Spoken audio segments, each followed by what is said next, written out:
Mari kita berdoa.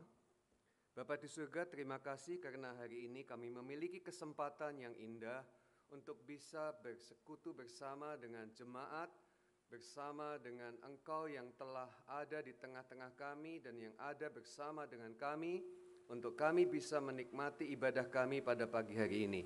Dan kami percaya semua kami yang hadir pada pagi hari ini diberkati Tuhan, menerima kebenaran firman Tuhan, dan kami pulang dengan sukacita, dengan pengharapan dan keyakinan yang penuh oleh karena pekerjaan firman-Mu nyata di dalam setiap kami. Kami siap untuk mendengarkan firman Tuhan. Di dalam nama Tuhan Yesus Kristus kami berdoa. Semua kita berkata, amin. Shalom jemaat GKMI Kenari.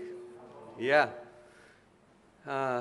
Orang-orang yang kudus, orang-orang yang diberkati Tuhan, ya, ada di sini, dan juga kepada semua jemaat yang ada di rumah, yang sedang mengikuti secara live, ya, Tuhan memberkati juga. Saya akan memulai dengan pertanyaan.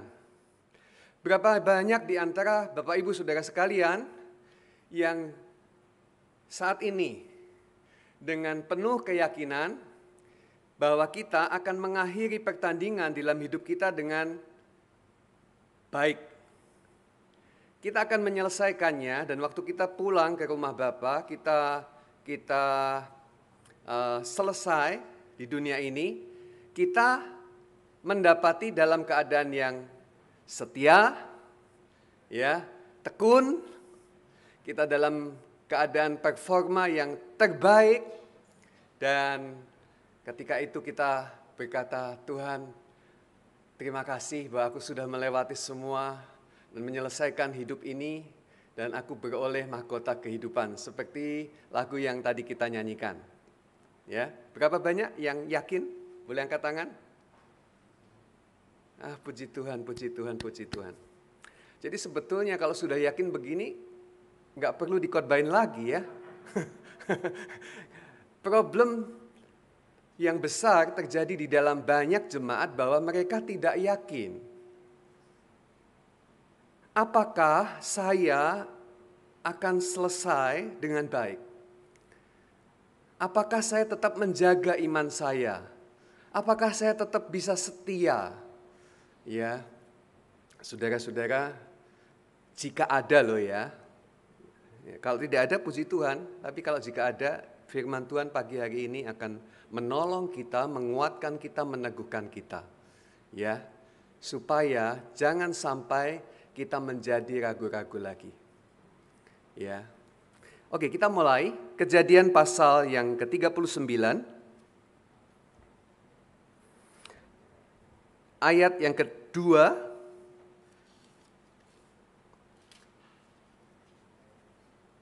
Kejadian pasal 39, ayat yang kedua, mulai. Tetapi Tuhan menyertai Yusuf, sehingga ia menjadi seorang yang selalu berhasil. Katakan sama-sama, selalu berhasil. Oke, dalam pekerjaannya.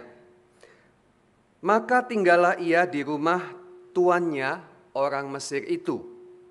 Setelah dilihat oleh tuannya bahwa Yusuf disertai Tuhan dan bahwa Tuhan membuat berhasil segala sesuatu yang dikerjakannya.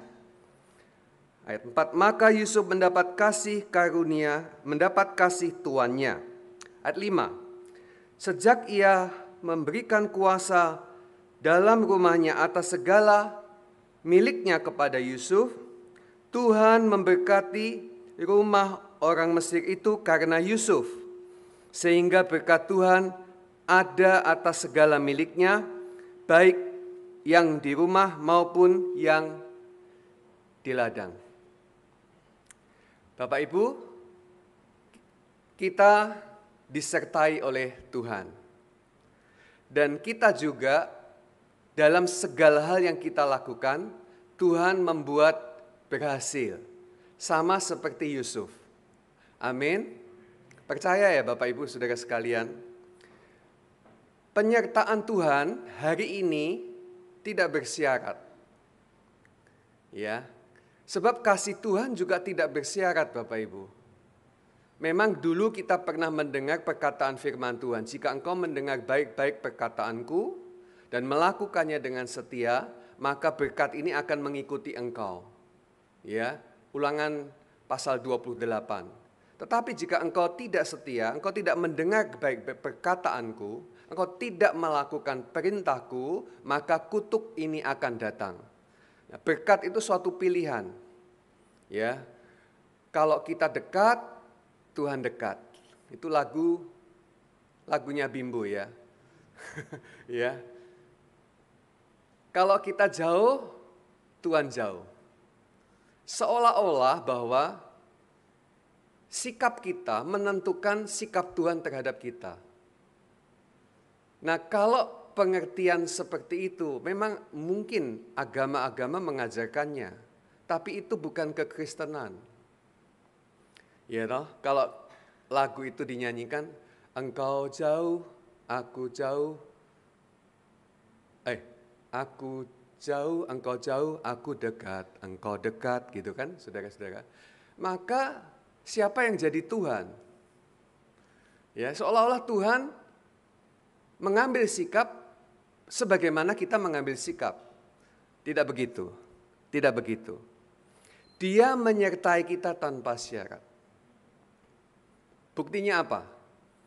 Ketika kita masih jauh, ketika kita masih berdosa, ketika kita masih seteru Allah, Tuhan sudah mengasihi kita dengan memberikan anak tunggalnya kepada kita untuk mati di atas kayu salib. Supaya oleh kematiannya kita beroleh penebusan, kita mendapatkan hidup baru di dalam Dia, dan kita dijadikan anak-anaknya. Ya, itu bukti yang sudah jelas. Nah sekarang kita ini anak-anaknya. Amin. Yang dulu jauh sudah didekatkan. Yang dulu berdosa sudah dibenarkan. Yang dulu ya kita di luar anugerah, kita sudah menerima hidup yang penuh dengan kasih karunia dan anugerah. Jadi kalau hari ini banyak orang bertanya di dalam kesesakan, di dalam kesulitan, di dalam penderitaan, di dalam sakit penyakit, di dalam kekurangan, Tuhan, apakah Engkau mengasihi aku? Tuhan, apakah Engkau masih ada bersamaku? Tuhan, apakah Engkau peduli akan hidupku? Pertanyaan ini menjadi tidak relevan, Bapak Ibu. Nah, seringkali pemahaman yang salah merusakkan batin kita. Tapi puji Tuhan kita memiliki firman yang mengubahkan supaya pemahaman kita yang membuat hidup salah kita dibaharui ya di dalam kebenaran yang sejati. Yusuf disertai Tuhan. Kapan? Sejak dari mula dia menjadi anak Yakub. Dia dikasih oleh bapaknya. Kalau boleh grafiknya begini, naik. Ya, tapi tiba-tiba karena bapaknya mengasihi dia lebih daripada yang lain, kemudian saudara-saudaranya iri, marah, dan kemudian berniat membunuhnya. Tetapi karena Tuhan menyertai dia tidak jadi dibunuh. Ya, saudaranya berkata, tidak baik kita membunuh saudara kita, saudara sedaging. Yuk kita buang aja, ya. Lalu dibuang ke sumur, Bapak Ibu, ya, dengan harapan nanti bisa diselamatkan. Tiba-tiba ada musafir dari Mesir yang lewat dan Yusuf dijual sebagai budak. Ya, sudah naik, jatuh, ya. Jatuh jadi budak. Tapi Tuhan menyertai dia. Di dalam sumur dia disertai Tuhan. Sebagai budak disertai Tuhan. Dan Tuhan mengangkat dia, naik lagi, lebih tinggi. Ya, sampai Potifar berkata, aku tahu engkau disertai Tuhan. Dan aku tahu engkau selalu berhasil karena Tuhan menyertai engkau. Maka aku menyerahkan rumahku. Ya, semua kunci-kunci, semua pekerjaan ladang, semua yang aku miliki, kamu yang mengelolanya. Ya, dan dengan bantuan Yusuf, semuanya beres, semuanya berhasil, dan Potifar diberkati oleh karena Yusuf. Dan saya percaya itu adalah gambaran kita semua. Ya. Tapi ini bukan akhir cerita. Kita tahu lagi naik ini, kena pencobaan, digoda sama istrinya Potifar. Apakah dia jatuh? Tidak.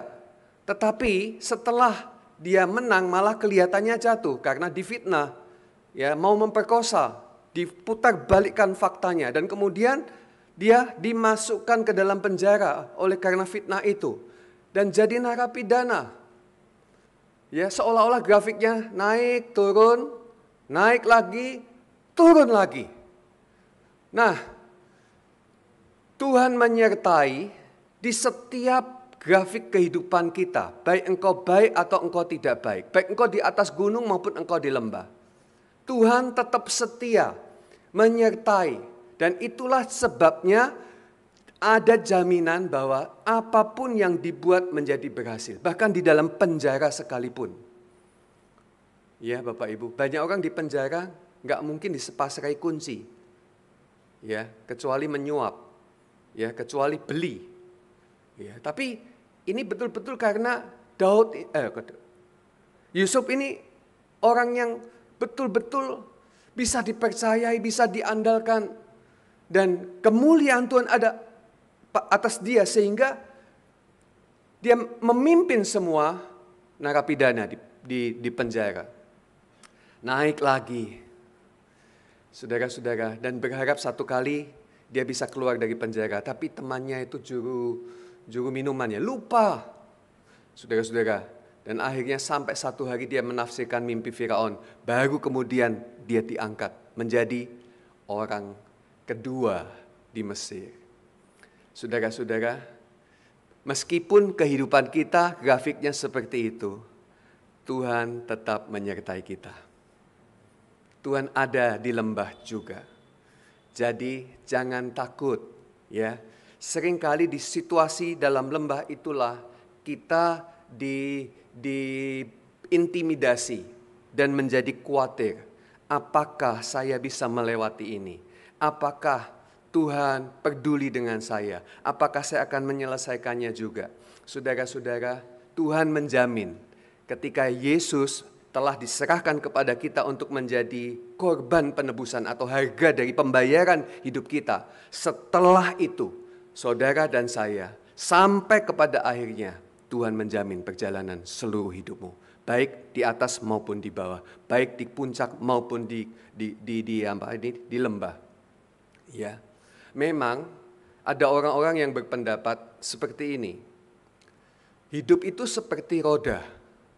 Kadang di atas, kadang di bawah. Ya, saudara ikut filosofi ini enggak? Ya. Jujur saja, dulu saya berpikir seperti itu. Ya. Tapi saya bilang di dalam Yesus tidak begitu. Kita naik dan terus naik. Amin. Kalau kita turun itu sebentar saja. Tapi kemudian akan naik lagi, lebih tinggi.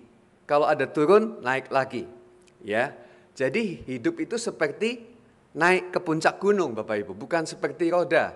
Ya, kalau pas kadang di atas kita bilang puji Tuhan gitu kan. Kalau lagi di bawah bagaimana? Ya, mungkin orang berkata nasib gitu ya. Enggak. Saudara-saudara, di atas maupun di bawah kamu akan tetap naik. Ya.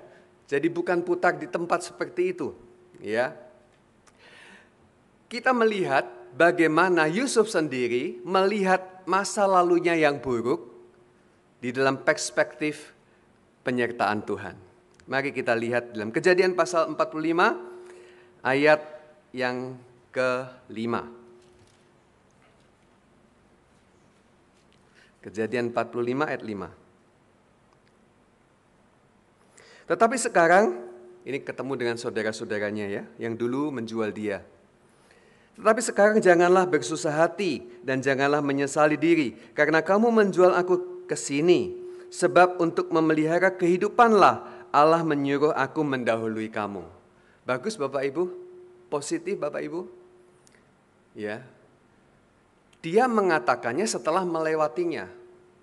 Tetapi demi menyaksikan apa yang menjadi kisah perjalanan hidupnya, hari ini saya bisa berkata bahwa Tuhan punya rancangan-rancangan yang terbaik melalui masalah-masalah yang aku alami. Ya. Kalau kita membaca di dalam Roma pasal 8 ayat 28, ya, itu bagus. Roma 8 ayat 28. Kita baca sama-sama boleh? Ya. Kalau sudah ketemu Roma 8 ayat 28.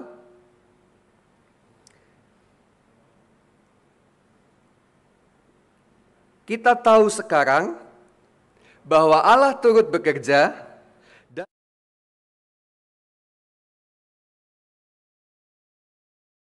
yang mengasihi Dia, yaitu bagi mereka yang terpanggil sesuai dengan rencana Allah. Allah turut bekerja dalam segala sesuatu. Maksudnya apa? Dalam keadaan situasi yang buruk sekalipun, Tuhan turut bekerja untuk mendatangkan kebaikan. Bagi Tuhan, yang baik itu baik, tapi yang tidak baik itu juga baik. Sebab apa? Sebab melalui yang tidak baik, Tuhan akan menyatakan kemuliaannya. Ya. Di dalam Kejadian pasal 50 ayat yang ke-20, ya, perkataan Yusuf ini sangat luar biasa. Kejadian 50 ayat yang ke-20. Mungkin ada ayat yang memang tadi kemarin saya kelewatan untuk menyerahkan ya sehingga tidak muncul. Minta maaf. Kejadian 50 ayat yang ke-20. Memang kamu telah mereka-rekakan yang jahat terhadap aku, tetapi Allah telah mereka-rekakannya untuk kebaikan, dengan maksud melakukan seperti yang terjadi sekarang ini, yakni memelihara hidup suatu bangsa yang besar. Jadi kalau ada orang yang merekakan yang jahat kepada kita, saya bilang, Bapak Ibu tenang, ya. Bapak Ibu tolong katakan kepada dirimu, tenang. Nah, kenapa? Karena Allah akan merekakan untuk yang baik. Ya, enggak usah khawatir. Ya. Saya punya teman pelayanan jemaat di tempat kami, dia kerja sebagai broker. Ya. Waktu awal-awal dia pernah mengalami keadaan pahit. Ya, dia menjualkan rumah tetangganya pindah Jakarta. Ya, dari perjanjian fee yang dia harus terima sekian puluh juta begitu. Kemudian ditawar. Sudah transaksi baru ditawar. Sudah ditawar gak dibayar-bayar sampai kemudian akhirnya tidak dibayar. Orangnya sudah di Jakarta. Saudara, teman saya ini betul-betul sedih hati. Waktu itu dia bilang, aku sangat butuh uang itu. Aku sudah menunggu dan mau menggunakan uang itu. Tapi pada waktunya tidak bisa cair dan tidak diberikan.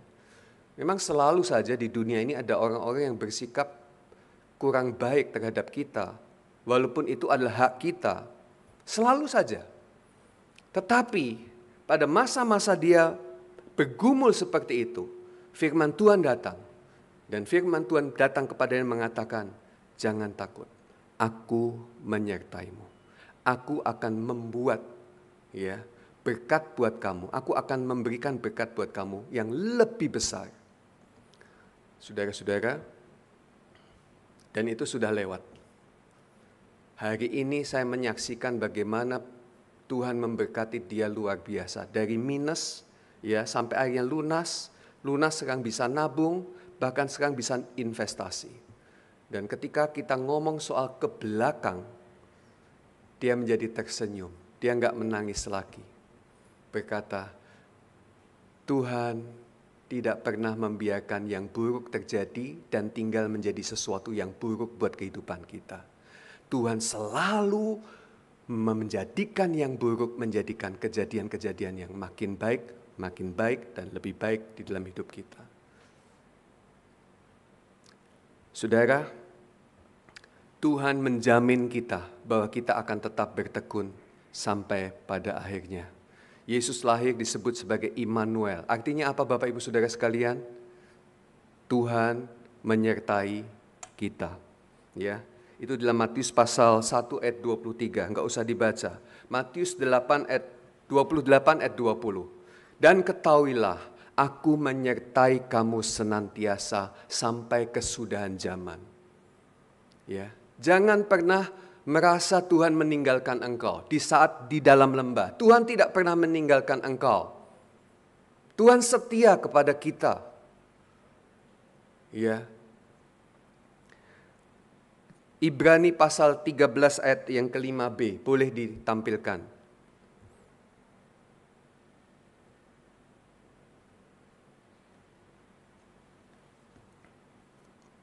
Saya harus buka Alkitab ya, karena atau lihat situ ya. Janganlah kamu menjadi hamba uang dan cukupkanlah dirimu dengan apa yang ada padamu. Ya. Nah, bagian B ini. Kita baca sama-sama. 1, 2, 3. Karena Allah telah berfirman, aku sekali-kali tidak akan membiarkan engkau, dan aku sekali-kali tidak akan meninggalkan engkau. Artinya sekali saja dia tidak pernah.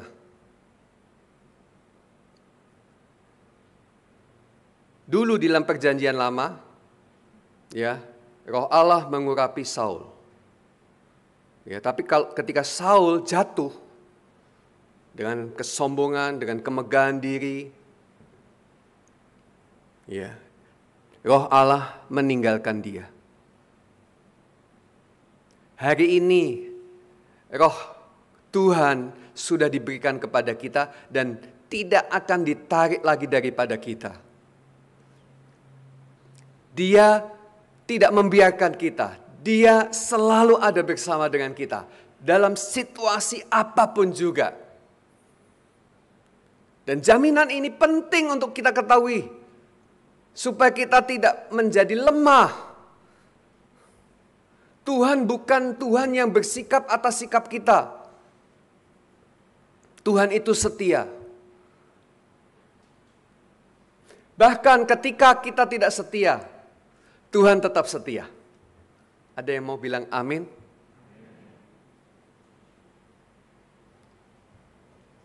Kita lihat ya. Roma 3 ayat yang ketiga.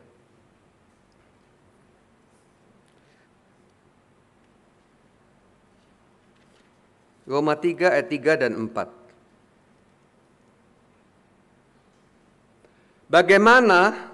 Jadi bagaimana jika di antara mereka ada yang tidak setia? Dapatkah ketidaksetiaan itu membatalkan kesetiaan Allah? Ayat 4. Jawab ya sama-sama ya. 1, 2, 3. Sekali-kali tidak. Ulangi lagi. Sekali-kali tidak. Saya yang tanya, apakah ketidaksetiaan kita dapat membatalkan kesetiaan Allah? Jawab. Sekali-kali tidak. Sekali aja tidak. Apalagi berulang kali.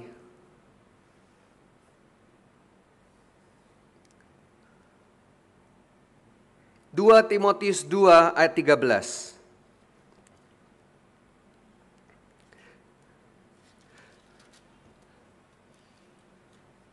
Dua Timotius 2 ayat 13.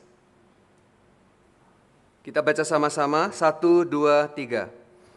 Jika kita tidak setia, Dia tetap setia, karena Dia tidak dapat menyangkal dirinya bahwa Dia setia.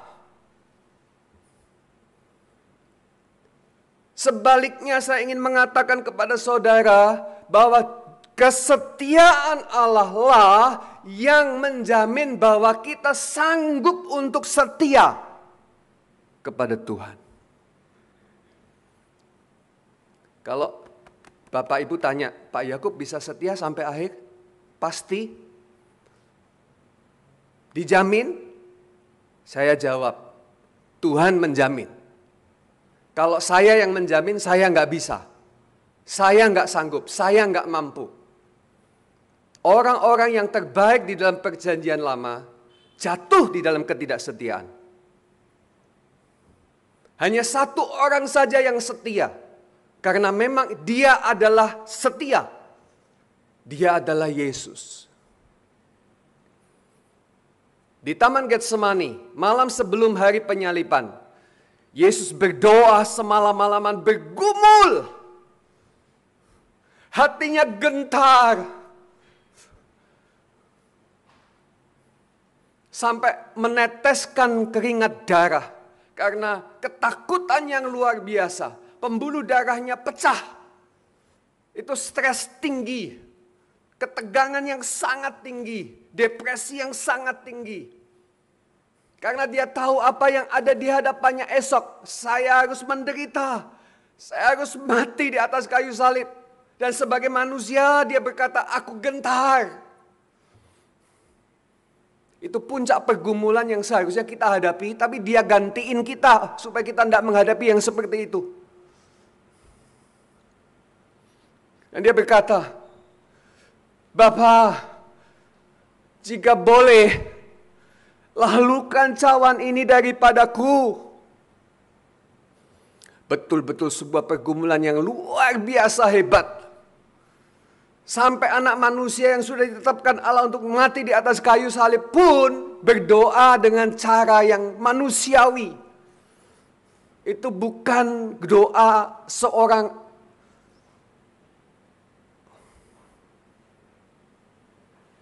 yang disebut Tuhan. Tapi betul-betul doa dari seorang manusia yang ditimpa dosa, kutuk yang begitu berat. Dia bilang, kalau boleh lalukan. Tapi kalau sampai berhenti sampai di situ Bapak Ibu, kita nggak ada hari ini. Dia berkata, terakhir, tapi bukan kehendakku, kehendakmu yang jadi. Ya Bapa. Dan disitulah Paulus menyebut, ada satu orang saja di dunia ini yang memiliki kesetiaan sampai mati. Dengan cara menyerahkan nyawanya. Menyerahkan nyawanya Bapak Ibu. Dia adalah Yesus. Dan Yesus hari ini ada di dalam hidup saudara dan saya. Yesus hari ini telah dikaruniakan Bapa kepada jemaatnya. Supaya seluruh jemaatnya memiliki keyakinan bahwa kita semua akan selesai seperti Yesus telah menyelesaikan untuk kita. Amin. Percaya Bapak Ibu, kamu tidak akan pernah gagal. Kamu tidak akan pernah berhenti di tengah jalan. Karena Tuhan menyertai engkau dan tidak pernah meninggalkan engkau. Yesus berkata, akulah pokok dan kamulah rantingnya. Jika kamu tahu dan kamu tinggal di dalam aku dan aku di dalam kamu, maka kamu berbuah banyak. Dan saya memberitahu ketekunan adalah buah Roh Kudus. Dan bukan hanya kamu berbuah, tapi kamu berbuah banyak. Saya berkata, amin Tuhan. Dan saya hari ini merasa yakin Bapak Ibu, bukan berdasarkan dengan kekuatan saya, tetapi berdasarkan janji firman Tuhan, karena Dia menyertai saya sampai kepada akhir zaman. Saya berani ngomong pasti, saya pasti menyelesaikan pertandingan dengan baik. Jemaat GKMI Kenari juga pasti saya bernubuat demi firman untuk menguatkan saudara. Engkau pasti akan menyelesaikan pertandingan dan bertekun sampai kepada akhirnya. Saudara berkata amin. Yes. Saya punya teman. Waktu ketemu saya, dia sudah convert dari agamanya yang dulu. Dia menjadi percaya Yesus. Dan dia berkobar-kobar melayani Tuhan, bersaksi bagi Tuhan. Dia seorang bisnismen. Suatu hari saya mendengar dia dialog dengan satu teman jemaat yang lain. Dan dia mengkisahkan bagaimana dia jatuh bangun. Nah, ketika dia jatuh, pertanyaan ini muncul.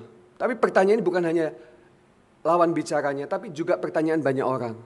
Kalau saya jatuh gini ya, tiba-tiba Tuhan datang, apakah Tuhan akan tetap mengangkat saya bersama dengan Dia? Kadang-kadang saya kuat, kadang-kadang saya lemah, tapi lebih seringnya lemah. Lalu teman saya yang convert dari yang lama, dia ngomong, saya percaya Yesus dan pindah ke Kristen karena saya merasa di dalam kekristenan ada jaminan. Dan itu yang tidak ada di dalam agama-agama manapun juga. Apa itu jaminannya? Yesus memegang hidup saya. Dan karena Yesus yang memegang, Yohanes 10 ayat 28, tidak akan ada seorang pun atau pihak manapun, termasuk dirimu sendiri, yang sanggup melepaskan dirimu dari tangan Tuhan. Saya dibuat kagum dengan percakapan itu. Pada kalimat yang terakhir sebelum dia menutup percakapan. Kalau di dalam kekristenan tidak ada jaminan, buat apa saya pindah dari tempat yang lama ke tempat yang baru? Karena tempat yang lama juga mengajarkan hal yang sama. Berbuat baik, amal, saleh, berkenan, suci hati, suci pikiran. Dan ketika dia datang, mendapati kamu dalam keadaan yang seperti itu, maka Tuhan akan mengangkat engkau. Tapi siapa bisa menjaga hidup seperti itu? Bagaimana saya bisa dijamin bahwa saya tetap seperti itu sampai kepada akhirnya? Yusuf melewati itu semua. Tapi kita harus tahu, itu bukan karya Yusuf seorang diri, tapi karena Tuhan menyertai dia. Itu.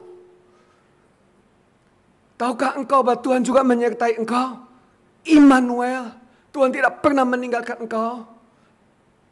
Dalam situasi apapun. Meskipun engkau tidak setia, Tuhan tetap setia, Bapak Ibu Saudara sekalian. Dan kesetiaan yang menjamin untuk engkau bisa setia. Sampai kepada akhirnya. Dan itulah Tuhan kita, Yesus Kristus. Dahsyat. Makanya saya senang mengkhotbahkan Injil.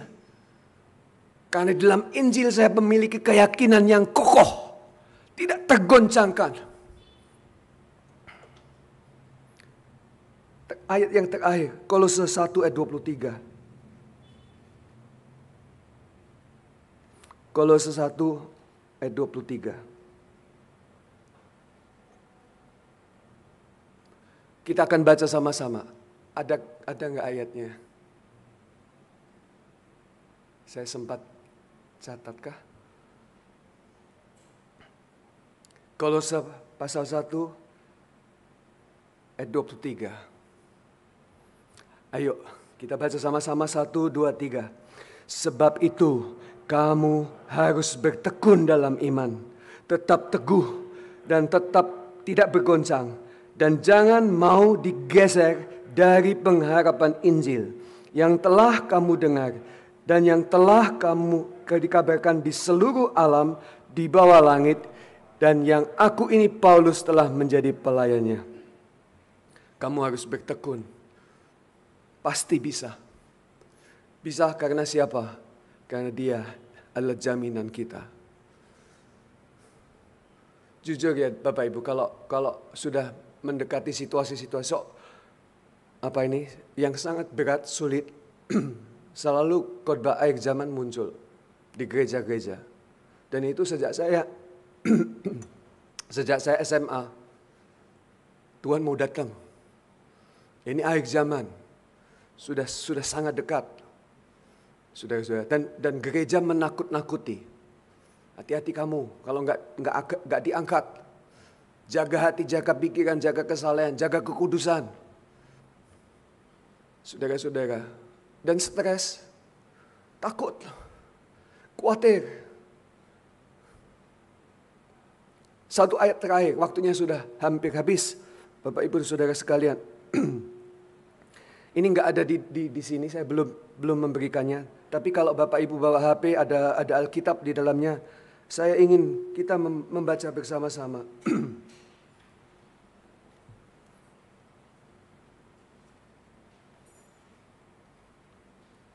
1 Tesalonika pasal yang kelima.